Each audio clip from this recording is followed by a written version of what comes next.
And so that leads us to, now we understand what antibodies are, now we understand what monoclonal antibodies are, and now what are antibody drug conjugates. So antibody drug conjugates is a molecule that has three components.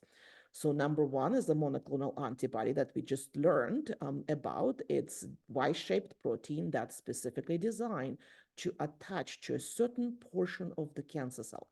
We are very smart that when we decide what antigen to use, because we want to use the antigen that's only present on a cancer cell, but not present as much in a healthy cell, because if it would be present on a healthy cell, it will kill the healthy cells at all as well. And so that kind of defeats the purpose of specificity of our treatment. Then we have something that's called a linker. So linker attaches the chemotherapy. So here in this picture, you see the skeleton symbol, that's the chemotherapy molecule. And then we specifically choose chemotherapy that we know can kill cancer cells. And then you attach that chemotherapy to the linker.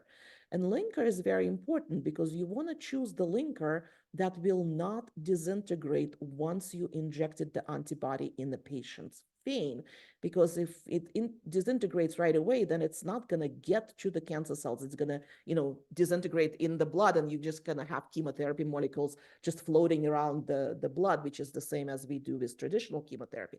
So you select the linker that will only release the chemotherapy under certain environmental conditions, which are generally pH, because the pH or concentration of hydrogen ion is different inside the cell than outside of the cell. And you also select it sometimes based on the certain concentration of sodium and potassium. And so the purpose of the antibody drug conjugates is to seek out cancer cell and deliver chemotherapy directly into the cancer cells, and therefore that potentially limits the side effects of chemotherapy.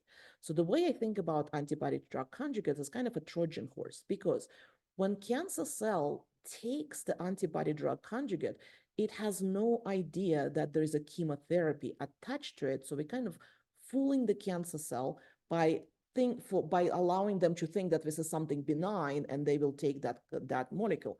So what happens when cancer cells takes the molecule, so it's kind of a cartoon. So you have a cancer cell, a tumor cell, and then you have a antibody drug conjugates, again, Y-shaped protein, and then you have a linker, and then like this antibody has 4 chemotherapy. We call them warheads. I don't know why, but we do. So 4 chemotherapy molecules attached to a single antibody. So that antibody will attach to the cancer cell. So the third picture of this this kind of semi-lunar picture, where the cell will actually engulf the antibody, will take it inside. Inside the cell, it will fuse with a structure called lysosome. And lysosome, what is responsible for cleaving or kind of cutting the linker and allowing chemotherapy to be freely diffusing inside the cancer cell, and that causing cancer cell to die.